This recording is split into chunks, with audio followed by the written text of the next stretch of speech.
Journey. Oh, thank you. Thank you. And Jose is also the developer behind a platform that I've used for a lot of local art shows called Cloudfolios. I definitely don't use it to its fullest extent. And Jose also recently added a whole bunch of new tools to it to help artists build online stores to sell their work. So, Jose, thanks for taking some time to talk to me. And let's start with the beginning of Cloudfolios. How did it begin? Yeah, so Cloudfolios first started off as a way to catalog your work. So it started really from my own need to catalog my work. I was creating a lot of produced works and I was forgetting the titles. I was submitting to shows and forgetting what pricing and what editions I was creating. And so I was doing in the beginning, with a spreadsheet or just writing it down in a log somewhere. So I decided, to create a piece of software that allowed me to do this more easily. And when I created it, we designed it so it could be multi-tenant so that I could expand whatever I was doing for myself to other artists that I knew that might want to use it. And as we did that, Cloudfolios kind of evolved from that. And, before we knew it, we had hundreds and now thousands of artists using it for their work. Cool. So definitely in regards to the tracking editions aspect of it, when I first started doing prints on discs, I was just using a spreadsheet, which kind of becomes a little annoying when you don't make, like, say this is limited to 50, but you don't make 50 at the time. So then you have to try and remember like which one sold, which one didn't. Yep. So what were the solutions you put in place for that type of situation with prints? Yeah, so in Cloudfolios, everything starts with the folio at the top level, and some people use that in different ways. But the folio is designed to be a series. It's for a series, or it's for a concept or a collection, and you can put your works in that collection. So when you upload the picture of your work, that's just a representation of the work. Doesn't mean that you necessarily printed it, doesn't mean that there's a finished piece out there, but it just means this is, for photographers, this is the initial edited work. Maybe for a painter or a sculptor, it might be this is the visual of my work in some way, right? It's either a conceptual image or it's an actual picture. And then there's what's known as a produced work. So in Cloudfolios, there's a distinction between the work and the produced work. And the produced work is always kind of a combination of two things, the work and the edition.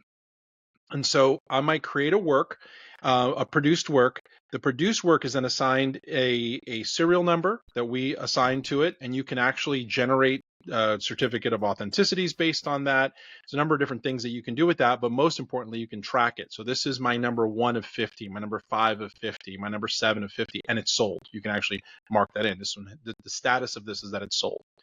And then if you want to really get fancy with Cloudfolios, there's a way that your buyer can actually create a Cloudfolios account, and you can actually transfer that work officially to their account so that it's still your work as the artist, but it's in their portfolio as a purchased work from you. And that is a nice way to track provenance. It's a great way to track the kind of create a breadcrumb trail for the ownership of the work. So when you have a piece up in a folio, and as you mentioned, you can have multiple editions tracking the different things, and each edition, I guess, generally kind of refers to how it's printed in the case of like digital art or photograph. Yeah, so editions, there's kind of a loose definition. An edition is really any combination of things that comes together to create an iteration of a work. So it could be that it's a 5x10 printed on metallic, and it's printed with this particular printer or type of ink, and there's only 50 of them made, right? And then the moment that I take that same work and I decide, well, I'm going to create a 12x18, but this is going to be on luster paper and it's going to be framed in a certain way. So it really is kind of a loosely defined term, but it refers to a way of presenting the work that is limited to this specific aesthetic. Okay, and then so thinking about the other side of Cloudfolios where you can do like a call for art and submit pieces from your folio to an art show or an exhibition. When we're setting prices on the edition on the personal Cloudfolio side, is that automatically piped into your submission? Or Yep. can you change it there? Because what I'm thinking is if your edition is just tracking the size and the printing material, you're probably going to charge extra based on what the cut of the gallery is or based on what framing costs go into it. Yeah, so generally speaking, all of it ports over to the other. So when you submit something to a show through Cloudfolios, it's going to ask you to upload the work, obviously the visual, but then it's going to have you either if you've already uploaded this work before and you're just selecting from your folios, it'll actually show you all the additions you've already put in there, and it'll ask you which one of these are you submitting. Now, here's the kind of the fun part is that it'll pre-populate the dimensions and everything in your submission form along with the price, but you can change it. So you can say for this show, I want this to be, instead of 500, it's 550 because of the commission, or 600 or 700, whatever I want to charge for that. But you can do that at the time of submission. And then for that show, it'll be listed as that amount. Okay. And I see we also have an option here for produced works. So Mhm. that lets you track not just the nebulous idea of the edition, but also how many of those have been physically printed. Exactly. That's actually what the produced work is. It's something that I've actually produced. It's physical. I have a print, or I have a frame, or I have a canvas, or I have a some sort of a physical iteration of the work. Okay. And so, say you've got a photo that you really love and you're putting it up in your folio. When do you decide how many editions you're going to make and what those numbers are? Or do you kind of decide that over time? For most artists, they do decide it over time. Now, when you're a selling artist and you're really out there selling this stuff, let's say you're a Peter Lick, or you're somebody who's really producing work specifically for iterative purposes like editions, you typically will have that predefined. So the example of Peter Lick I give, he does editions of 99 and he sells them from 99 to 1. Okay, he has a very set, fixed way of doing this. And so now he may have other additions that we don't know about, or might have other additions that he uses for gallery purposes or any other type of purposes that he might have. But for the most part, he has his definition of what an addition is. So for many artists, though, we might start that way. We might say, well, all the works that I do an addition. I do one original, I do two artist proofs, and I do a limited edition of 5. Maybe that's me as an artist, how I do it. But along the way, I might change that. Maybe I might decide to do a brand new edition at a different size, different medium. Or maybe I want to do like what I do, I'll do gallery editions. So I'll do my artist proofs and my limiteds, but I'll also do a gallery edition that's just limited to one. That's just the one that I show until it's sold. And then if I get orders for the other pieces, the other editions, then I'll process those. But that one gallery one is the one that travels, or 2 or 3 or 5, whatever I choose. But I can choose that along the way. What you don't want to do generally is you don't want to change that edition after you've created it. Now, does Cloudfolios let you do that? It does let you the flexibility, because you may not have sold any yet, and you may just want to make that decision to say, you know what, I'm going to expand this to 10 instead of 5, or 50 instead of 25. But you want to, as an artist, always enforce that. Once you've sold one out of that edition, you generally don't want to change that number. So I'm glad you said that because I'm looking at like stuff I have submitted to Cloudfolios, and I see I've got an open edition of a 14 by 14 inch print priced at $160, unlimited Yes. quantity. So that's definitely a mistake looking at that, charging 160 for a 14 by 14 open edition print. My guess is I typed in that number when I was submitting it for something, and I was including the framing and the cut. So I see it's currently locked. I guess I'd have to create a new edition maybe, and then I can delete the old one. But Well, I do feel you like I need should to go be. back and organize Yeah, some of you this should stuff. be able to go in and you should be able to edit it. If you click on the name of the edition and you're in there, you should be able to gain access to the settings and be able to save that edition, the changes to that edition. But yeah, generally speaking, so you do have a few tiers of editions. I think we talked about that in our last Yeah. TV Sopa meeting, where you have Mhm. your originals, then you have your artist proofs, next valuable, then you have your limiteds, and then you have your open editions, which is I'm going to print as many of these as I want. But opens could be something that's just, the $20 print that somebody can buy on the street. But it can also mean, hey, listen, my open editions are framed. I don't sell anything that's not framed. And yeah, they're $160. I'm just going to sell as many of these as I want, though. There's no numbering to this. So, what about you? When you have a photo that's not something you made for a client, just a photo that's part of your own portfolio, Mm-hmm. how do you go about deciding what kind of editions without any knowledge, say at the start, without any knowledge of how desirable that thing is? Where do you begin on putting together these editions? Yeah, that's a great question. For me, my original is my raw file. I'm a digital photographer, so my raw file is an original, and I don't price my original because I don't sell my raws. The what I'll typically do is I'll do 2 artist proofs. I'll do an limited edition of 5, and typically these are uh, they're normalized to 12 by 18, but they're like 16 and a half by something. I think it's like by 11. But I'll do 5 of those on luster paper, and those are my typical editions. So my artist proof and my limited edition of 5. However, I'll always do a gallery edition of 1, and that's to figure out, is this an image that people want? Is this a piece that people want to buy? And if there's enough demand for that piece, if that piece sells, then I'll create a new edition. I may create a new edition to be able to show on the road, just a different medium, different size. But now I'll know that there's something to this piece, so I may want to create a new gallery edition. Okay, and you get to track all those individual sales through Cloudfolios. Yeah, I do. So if someone doesn't have a Cloudfolios account and buys it, you can mark that individual one as sold. Can you put like internal notes on who sold it, when, or anything like that?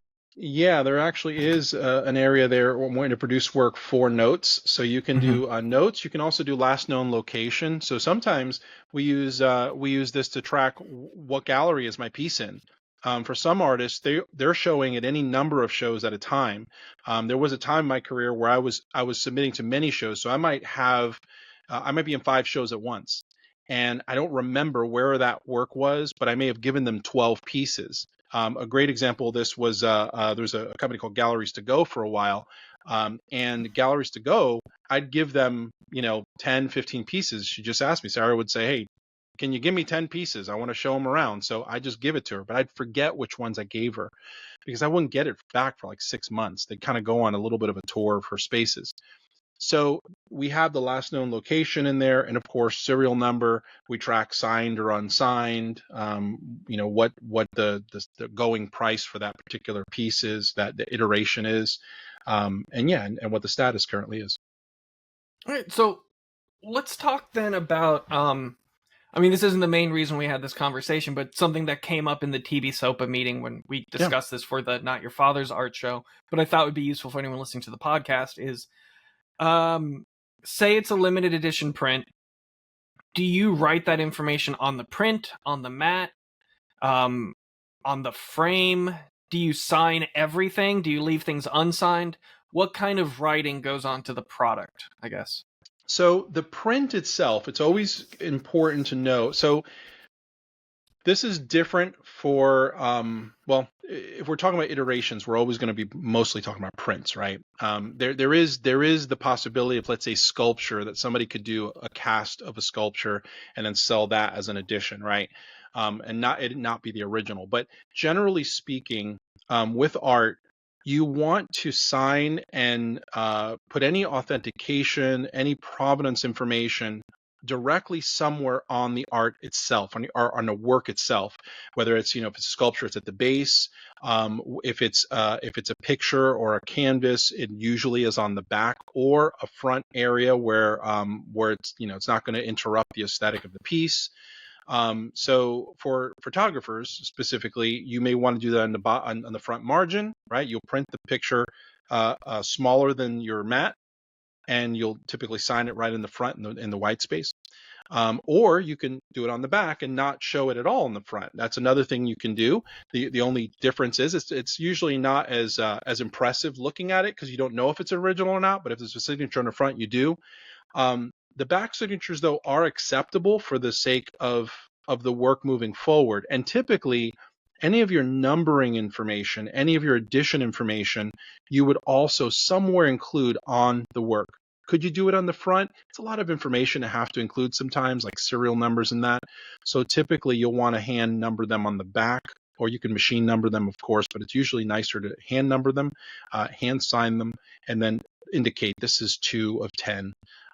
For numbering, you could do that on the front, and a lot of artists will do that. So, like if it's an artist proof, they'll do like AP 1 of 5, AP 1 of 2, 2 of 2, or they'll have an edition name, something gold, 7 of 25, whatever you want to call your edition.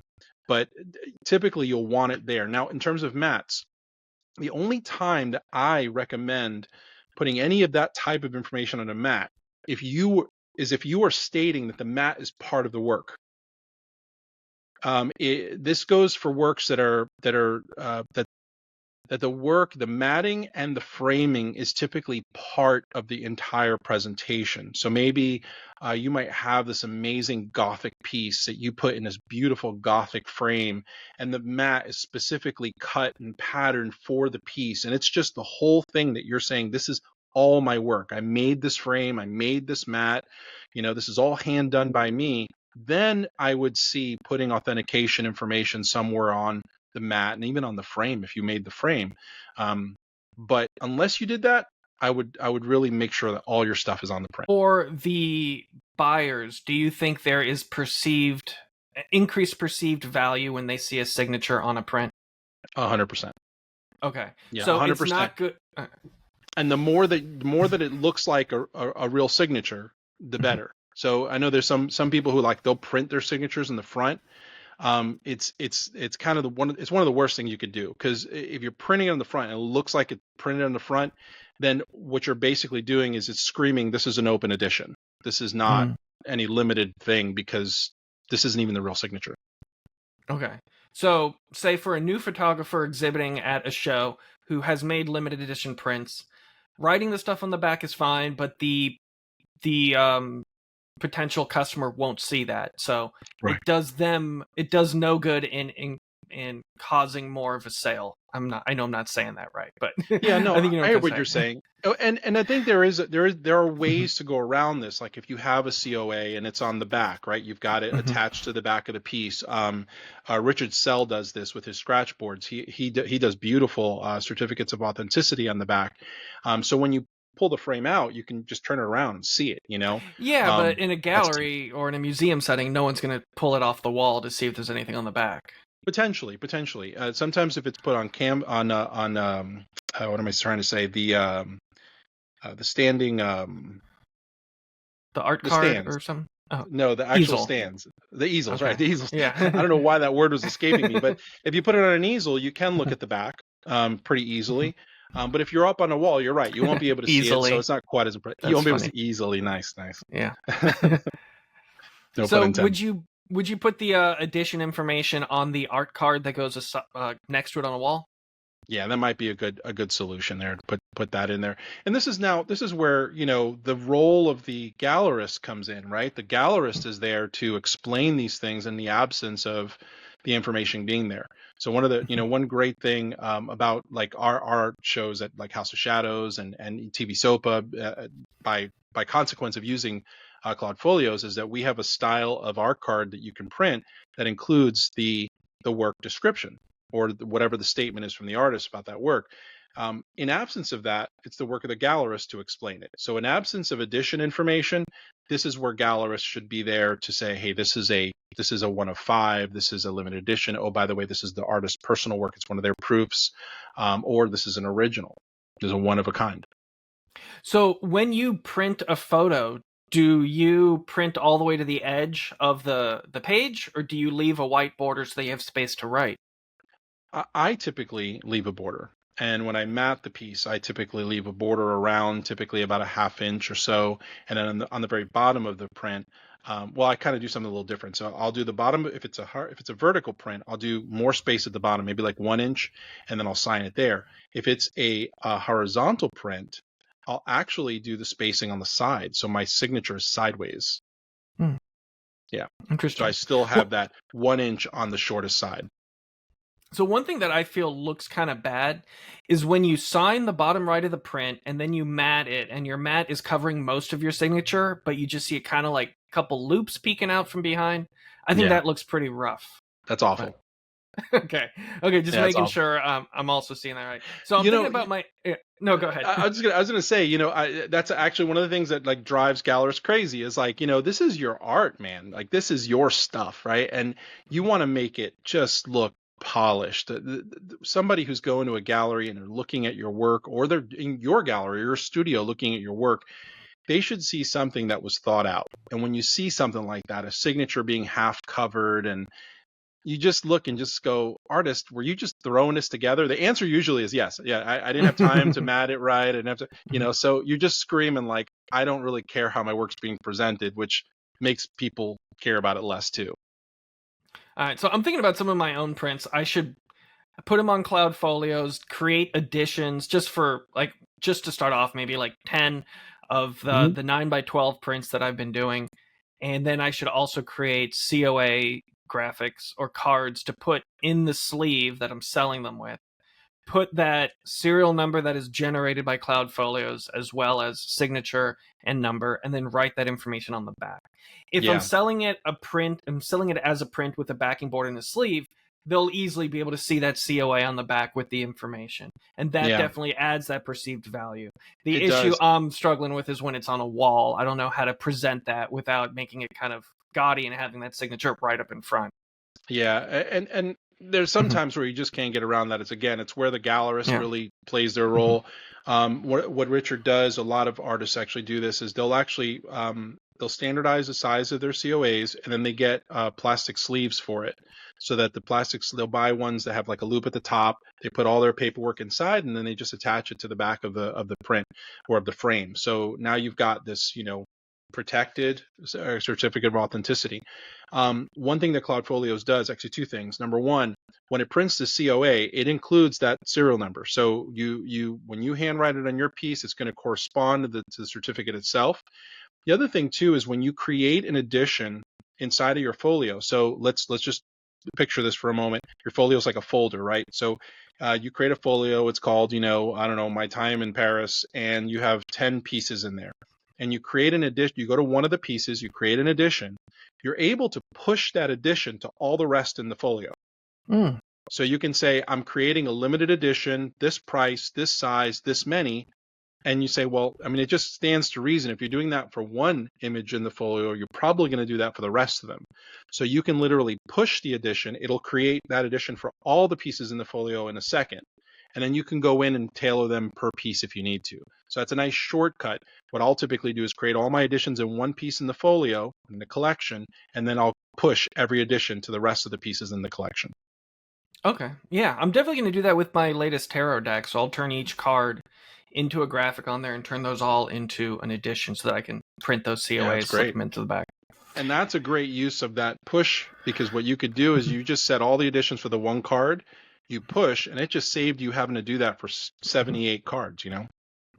So if I print out COAs at home, is it fine if I just print one-sided cardstock and then sign that stuff with the information? Because you mentioned Yeah. protecting it. Like, should I be laminating these or something? I mean, what I would do is when you're going to attach it to the work, I would attach it, you could do it where you get a plastic sleeve, to put the COA in, and then attach the sleeve to the frame. That's what many artists do. Could you do it where you just attach the COA in there, or even put the COA inside of the backing board? That's something some artists do too. Like you can't see the COA; it's inside the piece itself. I'm not sure if I really appreciate that because it's hidden. But does it provide an Easter egg in there? Absolutely. And does it protect the certificate? It does.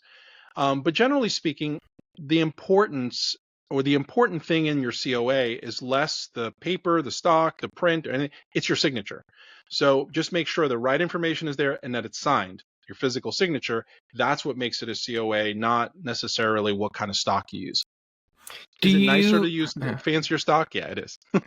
So I know this is like we're really getting in the weeds here, but um, if a COA is providing perceived value, then you want to make sure you do everything you can that makes it not a money sink. Yeah. Um, is it better to handwrite the edition numbers and the serial number on a COA, or is it fine? Is it just as good to print it and then just write it? Right? I mean, just sign it and leave it as a signature. Yeah, it's fine to print. The COAs that Cloudfolios makes has the serial number that printed on there. So your signature is what validates that. It says, yes, I agree. This is the right number for this produced work. And then whatever system you use to attach that to the work, like you're maybe handwriting that serial number, or if you have a printing mechanism to print it, you could do that too. I just find that it just adds that extra zing if you hand number them, hand serial them, and it just makes it so that these things all look like they coordinate. And you're right, making the certificate of authenticity look fancy is definitely a great perceived value boost. So you using better paper, even embossing your seal on there, all these things are things that can add to the perceived value. But more importantly, which is what COAs are for, later when you're dead, somebody has to validate that this was the print. This was not only your work, but it was your printed work. It was the one that you sold, and it was the 7 of 50. When they have to do that, the more that you give them, the better. So the embossing and signing and corresponding to some sort of a serialized number, serial number, all that stuff adds to the proof. Okay. So, I mean, I'm also thinking of like the way that I probably would be going about doing this is hopefully I can export all those serial numbers as a spreadsheet. Then I could throw that into InDesign, generate all those as graphics, and then print them all in bulk with my own kind of like customization and stuff. Yeah. But then it comes to the fact of like, well, now I got a whole stack of these things, and I'm only going to pull them out when I actually print one, which then kind of becomes annoying. So it might be better to just print them as I make the prints. Yeah, we find is that, and we talked about this, about printing beforehand, printing afterwards. So there are artists who print all their entire edition. They'll print that edition, they'll store it. Those artists are ones that tend to sell a lot. So they know, hey, we're going to sell out of these in the next month, in the next 6 months. So they'll print everything at one time and then go to town selling those numbered works. For most artists, though, we don't sell out of our editions. Matter of fact, some artists never sell editions in their lifetime. So you'll be printing them and you'll be numbering them as you go along, and that's acceptable too. So for that case, I agree with you. It'd be hard to kind of pre-print all that stuff and then store it somewhere. For everything that you do, it's crazy. And so, generally speaking, would you say open editions or unlimited editions are smaller? No, I wouldn't say that at all. I think an open edition, the intention of an open edition is that they're more of either the giveaway, or they're kind of the consolation prize for not buying the original, or they're limited. So it's like, I still want it on my wall, but I just don't have the money okay, well, here's a, I don't know, a 20 by 30 that is on poster paper. It's where you don't put quite all the finesse that you do to your more valuable editions, but it's kind of but here's the piece if you just want to put this in a frame and put it up on your bedroom wall or something. Okay, cool. Because again, I'm thinking about that tarot deck. I also make small, like 4x6 prints, and those would probably make sense as open edition. Yeah, you could do that. Yeah, those people aren't are expecting good to spend much on a print that size, anyways. So, well, a great example is so we all know Boris Vallejo, right? And Boris has all these works that he produced through decades of time. But you can go to like a Hot Topic and get a poster of one of his works. Well, those are open editions. Good but point. If you were to get his original, I mean, you're talking maybe hundreds of thousands of dollars to get an original. Yeah. Okay. All right. So now that we've learned all about prints and editions, I know there's also notifications I regularly get from Cloudfolios saying that my submitted piece has been accepted to the marketplace, I think it is. Can you explain what that is? Yeah, so the marketplace is evolving very quickly. So we originally called it the gallery. It was just a place to see the works, right? We didn't want, one of the things that I didn't want right from the beginning of Cloudfolios was I didn't want the burden of Cloudfolios to be selling art. And the reason is because most artists don't sell art. Most artists will never sell their art. And there's a lot of reasons for that. It isn't because people aren't good artists. but there's a lot of reasons that involve everything from marketing to branding to just, are we doing this as a hobby or a business? And unless you approach it as a business, you're not going to sell your work. You might randomly, but you're not going to sell your work. So what we wanted to do was really create more of a system that's emphasis was cataloging work to create legacy. So the gallery was kind of the way of showing like, hey, these are all the works we have in here, like discover an artist. Like, wouldn't that be fun? And people do. I mean, we actually get somewhere close to about 1.5 million views a month in our gallery alone. So it does work. But later we did think about the fact that, since we're showing the work, why not offer the ability to purchase the work from the artist? And we started to kind of go down that road. And so now we have some components there of purchasing art through the marketplace, but we're not pushing it quite yet. Right now, we're still perfecting the process of buying art online. One of the major things that happens with art online is that there's a lot of fraud. And this comes from this is fraud from the standpoint of the buyer and fraud from the standpoint of the seller. We have a lot of issues where people are selling other people's art, or they're using AI generation of art, and that's derived from someone else's works. A lot of not only ethical issues and legal issues, but just logistically, it's become a little bit challenging. From the buyer's perspective, we're getting a lot of people who are using the buying of art as a way to kind of funnel money and get money. So they might buy your work for 3,000, but then they'll send you 4,000, ask you to send them back the 1,000 extra, but they actually wrote you a bad check. So you just send them 1,000 of your money, and now you're out not only the 4,000, but now you got some federal agent calling you about bad checks internationally. So what we're doing right now is we're kind of working through a few processes, and one of those processes involved getting involved with a company called escrow.com. So we're implementing a lot of those pieces right now into the marketplace. Short answer to all this, though, after all that, is that the marketplace is a place where all the works of all the artists that have marked their work publicly can be viewed. And to take one step further, we go through a curation process. So not all the works can be viewed. Some works we feel like this is more of a private thing, or this isn't really doesn't really fit a gallery setting. So we might have somebody who just just upload some pictures that they love of their kids, but doesn't really qualify as really art that somebody else would purchase, at least not on our standpoint, from our standpoint. And then there's also the issue where we go through the curation process to ensure that the images, nothing is uploaded that shouldn't be uploaded. Okay. So with that marketplace, how do you go about selling pieces, or how do you go about shopping for pieces? So the marketplace is pretty easy. You get on there, you can search by search term, you can search by size of the image, you can search by medium. The medium is now getting a rework because we've categorized works a little bit differently. But generally speaking, you can go there and you can basically browse around. You can use the search tool to try to kind of narrow some things down.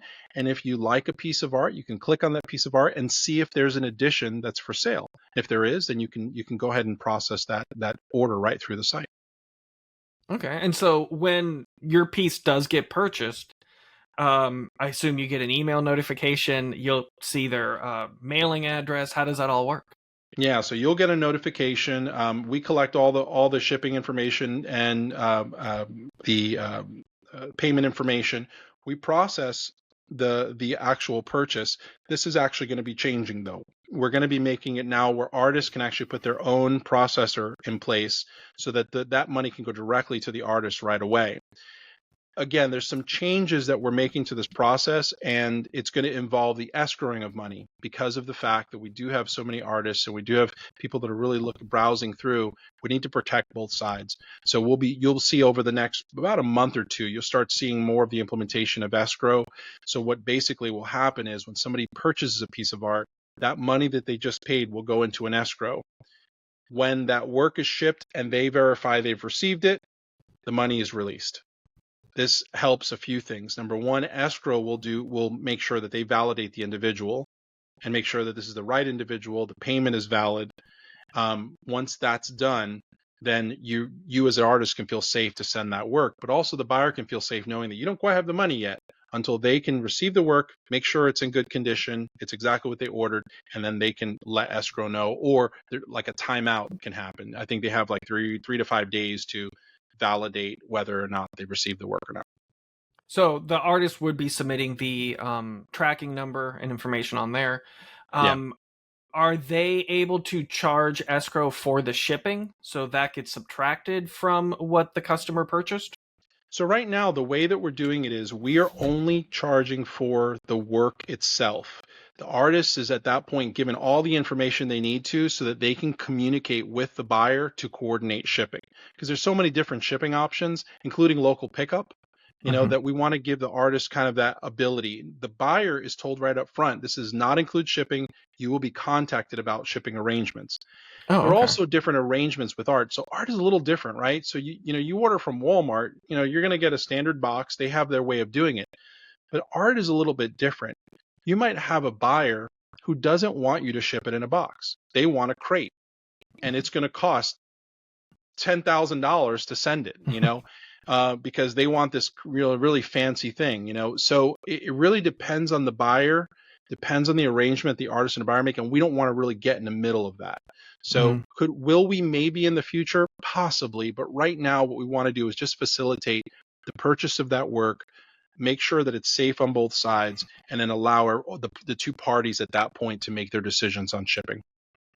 So I had a podcast episode months ago with a gallery owner whose gallery is all online. So he's got a network of artists all over the world, and Mm-hmm. their pieces are all presented on their website.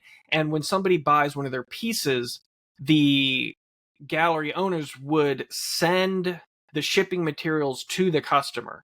I mean, sorry, to the artist, and the artist would use those materials to ship it, just to keep everything consistent around the whole thing. And that Mm-hmm. seemed kind of like a terrifying process as like a business owner Yeah. to do that. But as a customer, that seems pretty amazing that you can know exactly what type of shipping you're going to get, and then it allows them to also coordinate special deals with UPS or whatever you have. So for the marketplace on Cloudfolios, are you planning on doing integrations with Shopify or Wix or any of those other online storefronts? No, actually, what Okay. we want to do is kind of keep independent of those processes, because what we want to do is keep as much money in for the artists. We want to make sure Mhm. that the artists have there's as few middlemen involved, as few monthly fees and transaction fees as possible. So our direction here over the next few months, I explained, is really to connect the artists directly with the processors, so that we cannot be so much in the middle, and no one else could be either, right? The process happens, we pull the two parties together, which is very different from the gallery model. The gallery model, which is what we kind of started in a direction of, which was you kind of veil it behind. You protect the buyer from the seller. You protect the buyer from the artist, Mhm. because it's my client as the gallery, right? So I'm going to protect that buyer. None of your business. Give me your work. I'm going to sell it to my buyer. I contact them. They contact me if they want more of your work. Well, with Cloudfolios, we're not really getting in the middle of the transaction. We're Mhm. allowing that buyer and that seller to meet, because we want the artist to build their own database. And you're going to see more of these tools over the next 12 months, more database building tools, more email marketing tools, more tools to just foster and grow that artist's base of customers. And so you want artists to be able to fully operate their business from Cloudfolios and not need additional tools outside of there. Okay. Yeah, at the very least, to be able to use Cloudfolios is a great drop, for the exposure of their work, but also as one of what possibly could be many different avenues of sales. So an artist can have their own website. They can go through Cloudfolios. Maybe they upload their stuff to a few marketplaces, and maybe they're showing in a few local galleries. What we don't want to do is create an exclusive channel, but we want to make one that's as helpful as possible. Sure. Well, so I guess kind of one way that I'm envisioning this being used is currently my website is on Shopify and I don't sell art prints through it. Right. Um, but I would like to be able to. So it would be fun if there was like a section that was like art prints, limited edition prints powered by Cloudfolios or something like that. Mm-hmm. And since there wouldn't be any Shopify integration, it would just ultimately be a link to my Cloudfolios page where people can do all that stuff from there. So Well, I this guess is that's this kind of how is that would where our happen. new Mhm. direction. This is where our newest kind of journey Mhm. is starting to intersect now. So Okay. one of the things that we realized over the last few months is that we have all of these vendors that are entering into the marketplace, and some of them are art specific. There's one specific one that's really, I mean, they're doing fantastic. They're jumping in, they're providing websites, they're providing a lot of marketing training, which is actually the value of what they offer, not so much their platform. But one of the things that we really that kind of took us back was when we started to look at the pricing structure, and we started to look at what the value of their actual technology was. And I realized that, being myself in the web business for a while, I've been in the internet business for 30 years now. I've served over 60,000 clients around the world. And I realized, that there's just a better solution than what's being offered here. And there's not a whole lot of explanation as to why people are marking stuff up so much in terms of service. So I looked at a few of our artists' folios, and I said, well, I could probably generate a website out of this, and that's what we started to go down the road of. So we created a way, we call them the websites, Cloudfolio sites, where you can take all that work that you've put into your Cloudfolio site and literally generate an entire website in seconds. You just go in, you say, this is the brand. So in Cloudfolios, you can create different brands for your folios. This is the brand I want to create the website for. Go. And the system generates an entire website that's fully ready right now, this second, to start taking orders right away. It's already integrated with escrow, and PayPal is an alternate. It'll use your Cloudfolios account, email address as your PayPal address, and if you have an alternate one, you can change that in the settings. You can change your sale. You could set your sales tax as well, your sales tax settings. And the only thing it won't do is the shipping. Again, we don't want to get in the way of shipping. We just want to sell the works. What we ended up doing was creating an amazing merchandising site, and it is so fast and so easy. It's mobile friendly. It even installs as a portable web app, what they call a progressive web application, right on your mobile device, and even on your desktop. You can install it as an app. But you can go in, you can search, you can add to cart. One of the nicest things that I love about our system is that your customer only needs to provide minimal information to check out. And this is actually the first time I've ever seen anything like this. All we need is a first name, last name, email address. That's all I need.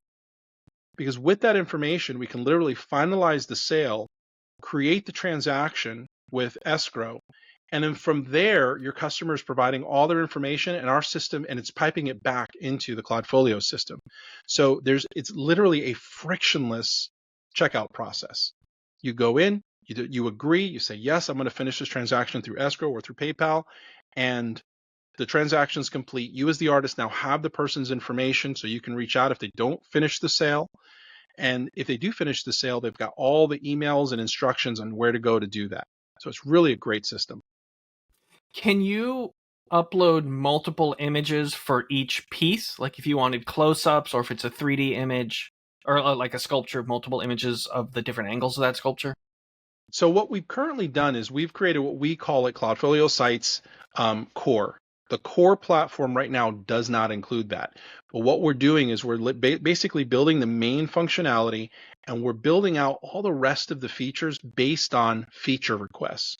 So Mm-hmm. that's kind of the way that we're doing it. Because one of the things that happens with this type of thing, it's why a lot of e-commerce systems are so clunky, is because before they're released, we catch up on everything that's been built before it, right? So we look and we're like, what is everything that Amazon has? What's everything that Shopify has? Everything that Monster Commerce has? And then we build a platform that has the features of every platform, which means we've now got hundreds of features that most people never use. So what we decided to do is we decided to take the opposite approach. Let's take the minimum. What's the minimum thing to process orders, show the work in an aesthetically pleasing way, and quickly execute on a frictionless transaction? That was the first goal of Core. Once we're done with Core, now customers who become Cloudfolio Pro members, they automatically get these sites, and they are the ones who get the privilege of being able to ask for features. Mm. And what we've done is within there's a section of the Cloudfolios dashboards called Website Center. If you're a pro member, you're able to go in, request features, but you're also able to upvote other feature requests that are made. And so that's how we're actually building onto it. If a feature is not requested, unless we think it's important in our own brainstorming time and backlog sprints, then it won't make it until somebody says, I actually want this, I actually need this, I think this is a great idea, I would like to use this, and other people upvote it. Okay. So Okay. today, Cool. the short answer Yeah. to your question is no, but if enough people, if Yeah. someone requests it and some people upvote it, it'll get to the top of the list. I was just wondering, like, what would be the viability for things that are tangentially art related but not traditional art? For example, like if you had a limited edition photo book or something, Yeah. or Yeah. an art book, like it'd be hard to sell that with just one image. You would kind of need those alternate images. I But actually agree with you. yeah, Yeah, I yeah. agree. And that's actually a feature that we've thought about. So it actually is on the backlog list. There's a number of features that we've thought, okay, now past Mhm. core, what are things that we think maybe should have been part of core or need to be added pretty soon? So what? Let's talk a bit about the curation aspect of Cloudfolios. I know it's older, but um, excuse me. I know with the curation thing, because all of this is tracked back to individual pieces, does that kind of become like if a piece gets accepted into a show, is that like forever reported on that image that is sitting in someone's marketplace now or sitting Yeah. on someone's site? Yeah, it is. So what we do is we attach it to that specific instance. So let's say you upload a piece. It goes initially that work gets put into a folio called uploaded works, and then it's up to the artist to kind of move it to another folio. I encourage artists to get stuff out of uploaded works as quickly as possible, so you don't forget or it doesn't accumulate too much. Few artists listen to me, but when they do, it makes it easier for them. So that particular instance gets bound to that submission that you made, and if it's accepted, you can see it in the public information for that particular work. Okay, very cool. And so tell me about the curation aspect of Cloudfolios on the back end. What does it look like if you have an art show coming up and you wanted to use Cloudfolios to collect art from artists? So the way Cloudfolios works is that you create what's known as an exhibition. You just tell the system, hey, this is the exhibition. This is going to be the opening date. I'm accepting submissions. Here's the deadline for submissions. Here's about when we're going to be curating it so that we let the artist know about when that's going to happen. This is how much we want to charge for the submission fee. This is what percentage we're going to be taking, again, for informational purposes to the artists. And here's a general description, instructions to artists, all that stuff, all the stuff that you'd expect from an artist, an art call. And what Cloudfolios does is it promotes it through the exhibitions area of the website, but it also sends it in the upcoming calls email that comes out. So I'm sure you've seen that before. So just so you know, I'm getting a little echo there. So Yeah, sorry, my headphones just disconnected on the Bluetooth. Just that's all right. reconnect them. That's all right. All right, should be back. All now. right, you're Sorry. good. All right. Yeah, there we All go. right, there you go. All right, good. All right, so yeah, so what happens is once you create the exhibition in the system, you get a page that's allocated to your call that you send, you mark it, you send all your artists to. So people typically will send out emails or they'll post Facebook events. For House Shadows, we would post a Facebook event specifically for the call, where we do a separate one for the actual event. And the call we'd actually market. So as artists come in, they submit their works. You've gone through that process where you upload the works or choose from your current folios, and then you put all the information that you need to in there. You submit the work, you pay the submission fee if there is one, and then you go to the next side, the other side of the process. For the exhibiting organization, they're going to get notifications every time that those submissions are made, and it gets added to what we call the curation queue. Now, what's nice about our curation queue is that it not only shows you all the works that are being curated, but the status of those works. It also allows for multiple curators. So if I have 5, 7, 10 curators, so TV Soap has 5 curators, for example, everyone can go at their own time to go in and curate. And curation for each of the works is done one of two ways. You can either do like an American Idol style, accept, reject, yes or no, or you can do scored curation, which we have a six tier system 5 points apiece that you go in and you give a score to. So, like visual impact is one of the categories, genre identification is another. So there's 6 different categories of points that you can give each work. Now that's a much lengthier curation process because you have to do a lot of work as a curator, but it gives the artist more feedback. So you kind of know, like, oh, this one scored a lot in visual impact, but technicals I didn't get too good of a score. Or maybe the great in technicals, but it really didn't have a lot of impact. It was more of an academic image. So you get a little more feedback. Going through that curation process, every curator going through it, the system keeps track of those average scores and ultimately gives the exhibition a final view of what works were accepted and what works were rejected. Now, typically what the system does, it looks at the average and it says everything that's above average was accepted initially, and everything below average was not. And then what you can do as the master curator, so the main curator can go in and they can actually override at this point. So, right, you may have too many accepted or you may have too many rejected, and you may have to override and bring more in or take some out. And that's typically done in person. Like we'll do it, TV SOPA, we do it in a Zoom meeting with everybody there. Everybody's curated, everybody's already done the initial work. Now we're just going through and figuring out, let's fine tune this exhibition. And people get a kind of an opportunity to defend or argue against a piece. But that's the curation process. And once you're done, you finalize the exhibition. Now, the moment you finalize it, it lets all the artists know what works were accepted, what were rejected, or not accepted, I should probably say, chosen and not chosen. Some things are not necessarily rejected, they just don't fit. Maybe we don't have enough space for you, or just they don't fit in this exhibition, but it's beautiful work. So chosen, not chosen. And everybody gets that email notification, and they're also able to go back to the call page and actually see the status and see all the scores that they got as well, if it was a scored exhibition or a scored curation. At that point, what Cloudfolios does is the screen turns for the curators into more of an informational screen now. Here's everything that was accepted, rejected. Here's all the artists, the full artist list, the final artist list. We even give them like a semicolon delimited list of all the emails in case they want to do like CC, blind CC type of emails. But we also provide an email system where they can queue notifications to go out.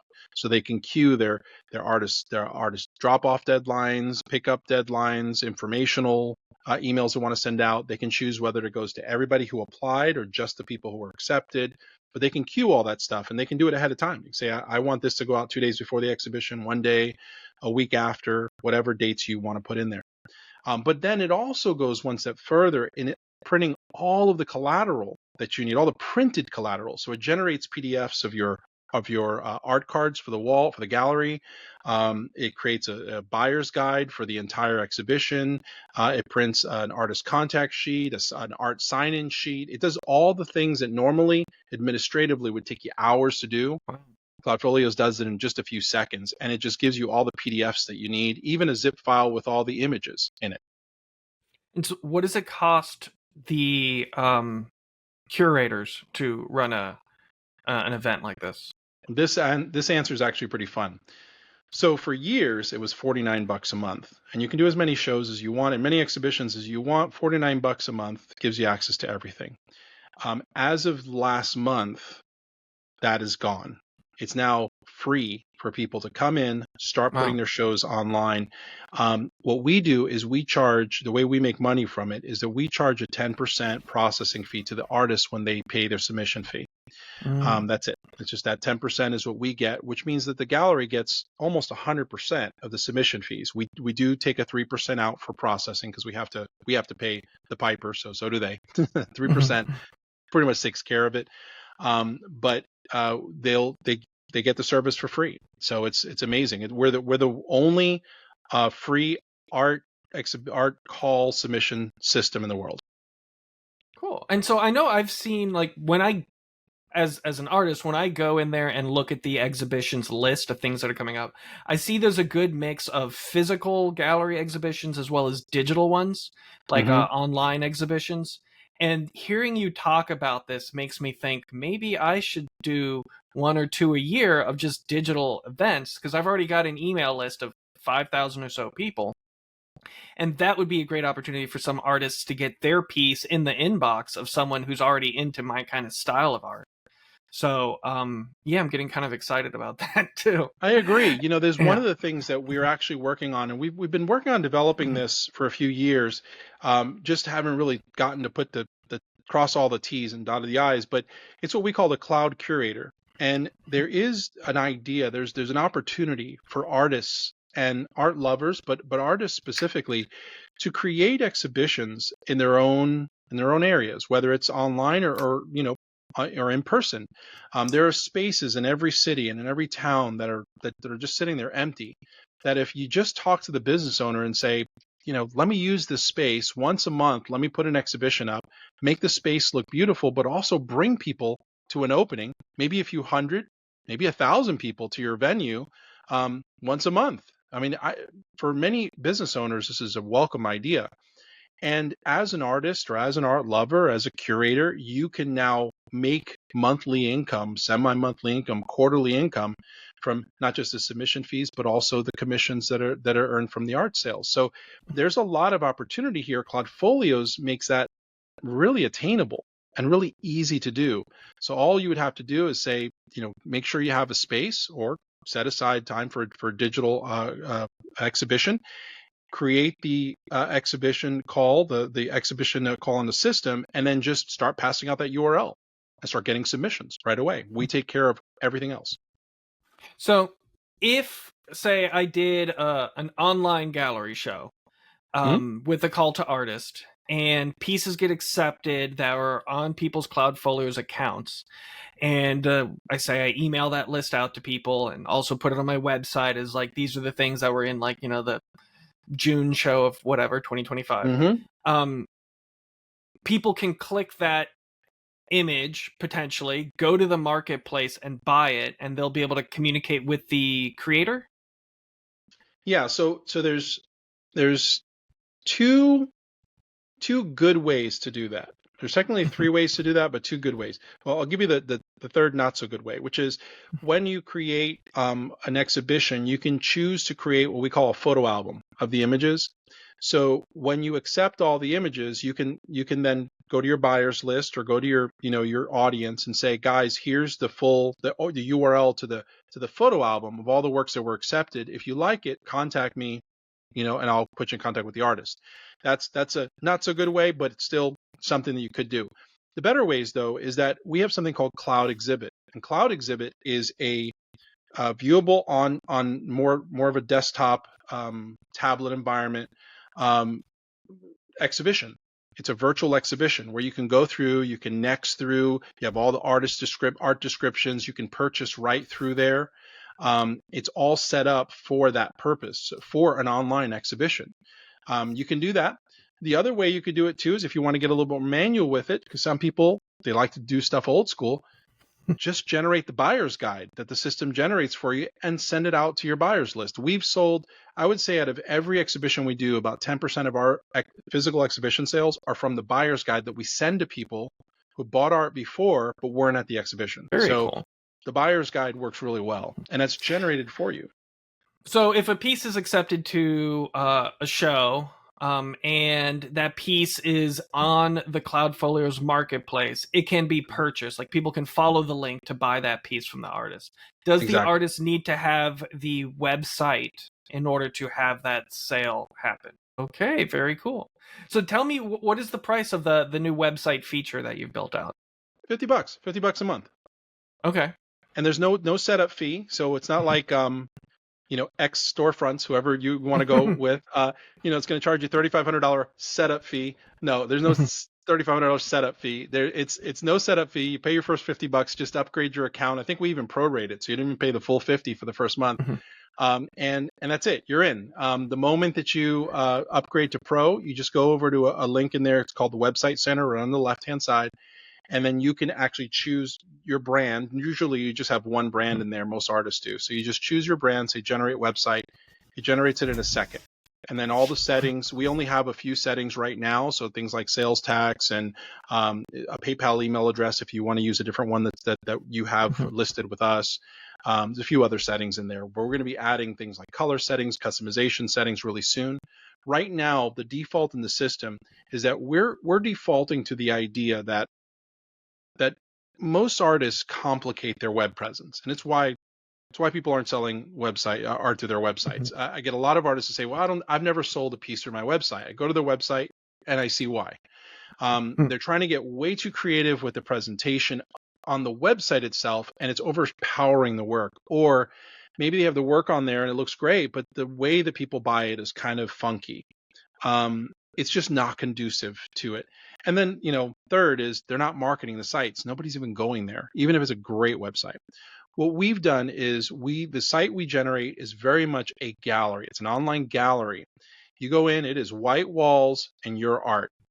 It is click to buy, click to check out. It is very, very zoomed in to the presenting your work cleanly and getting people into the buying process. So we feel it's the straightest line from A to Z. Now, we're going to be adding some customization so you can kind of move things around and customize a little bit, but we don't want to get it ever to the point where, you're wanting to replicate somebody's website, so you're going to be able to do that to the platform. It's just not going to happen. That stuff isn't good for most It's people. not MySpace. No, yeah, go do that on, yeah, exactly. Go get a Wix site or go get a Mhm. Squarespace site. Go do all that work there. We're interested in best practices, and this is actually the exciting part. So this isn't just about building websites for artists. It's not at all. It's really about creating an art sales system. And what we've seen over the last year, 2 years, there have been a few systems that people have been selling. If you're on Facebook and you're an artist, you're getting sold this stuff all the time. And quite honestly, a lot of it's bullcrap. What it is that these people are telling you to market. That's all they're telling you to do. Market your stuff. Now they're going to give you a checklist, and they're going to give an outline. They're going to give you all these steps and these technologies you can use and how to build a funnel.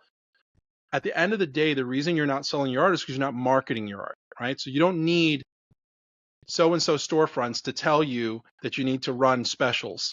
This is easy to understand. You need to run specials. You need to sell your art during Father's Day. You need to, create coupon codes. You need to, be able to process a credit card. Fulfillment is a whole different issue, which I really applaud a few of the vendors out there. They've been able to link their technology to fulfillment. But at the end of the day, what we're trying to do is create a sales system. So we're always going to be looking at what are the current standards, what's actually selling art, and how do we integrate that into this platform, not what are artists asking for, because those two things are opposed. Well, this has been an amazing conversation. I'm really excited about the options out there, and I think there's probably a lot of artists who, just like you said, they want to start, don't really know where to start. So, where in the Cloudfolios universe, where should someone start who's Cloudfolios curious? Yeah, so just go to cloudfolios.com, create a free account. It's free. Start archiving your work. So just go in there, start creating your folios, organize it in a logical way. Then what you do, once you're free, you're in there, you're kind of getting used to it, just jump into your settings, upgrade to Pro. It's $50. We're going to prorate you for the month, so you'll pay less than 50 for your first time. And then it's just $50 from that point forward. Generate your site. The moment you generate your site, it's going to use all that work you did, all that organization you did with your folios, with your works, with your editions, and it's going to generate the website for you. And it's live, so any changes you make in your Cloudfolio site will reflect instantly on your website. So it's your entire management piece, and that's it. That's as simple as it is. Then once you're done there, all that geek stuff that you're done doing, now just go market your stuff. So on your Cloudfolio sites, you're able to go into your individual work. You can see the URL right at the top. Take that URL and start pushing it out. Push out there's URLs for your individual works, for the individual folios, so you can see all the works in the folio.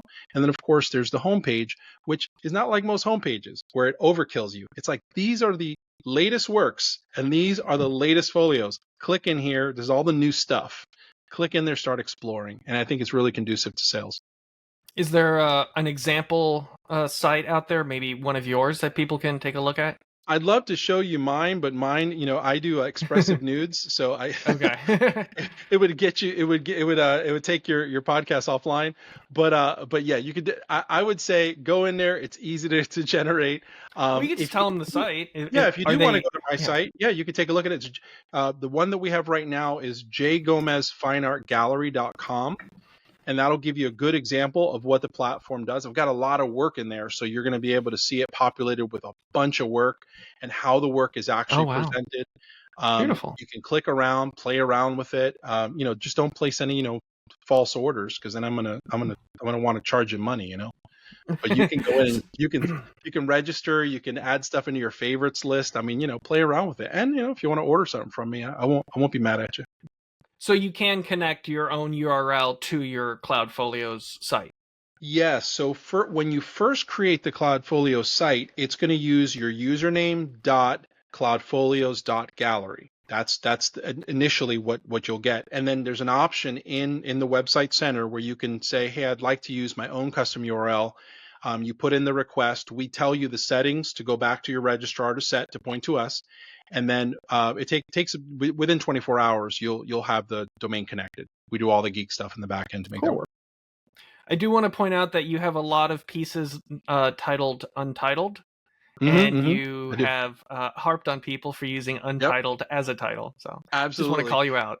No, definitely call me out. Those will work. So when you upload something to Cloudfolios and you don't title it, it by default titles it Untitled. So a lot of the works that you're seeing there, they weren't really even prepared for me to do all this stuff. But I said, let's just generate the site. Let's get it going. But yeah, I've got a lot of titling to do. As a matter of fact, this leads to a few other things that we're doing really soon, which is going to be to create better tools in Cloudfolios to manage things in bulk. So right now, when you go in, you got to click on each work to, retitle it. We'll have retitling screens now where it'll show you bulks of work at a time. So you can do all your retitling, hit submit once, and everything's retitled for you. Very Same thing cool. with things like pricing and additions and all that. I really love the way that it zooms in when you mouse over and it adds frames and mats to everything. Would you be able to customize those frames and mats that you see on the graphic? Yeah, so in Cloudfolios, you actually have the ability to do things like say, I don't want mat, I do want mat, I don't want frame, I do want frame. And then the frames and mats, you can actually designate the color.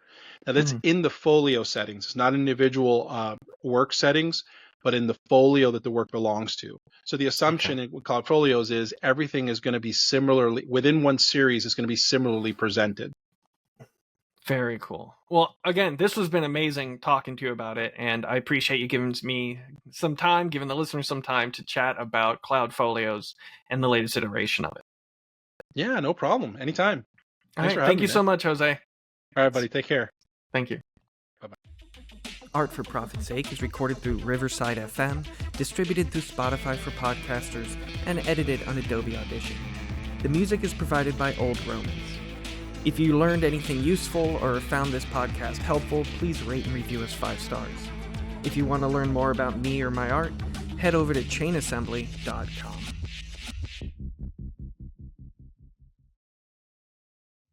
Are you ready to paint your own canvas in the real estate world as a homeowner? It's Leslie Haas from Realty One Group Sunshine, and I'm here to talk home equity, your masterpiece in the housing market. Imagine owning a piece of property that's not just a place to call yours, but also an investment opportunity. It's time to take that brush and start creating equity in your dream home. With interest rates on the verge of dropping, get ahead of the curve and secure your artistic haven before the next rush. Whether you're a first-time home buyer or upgrading your studio, let's sketch out your home ownership dreams together. To learn more, visit tampabayhomesforsale.realestate.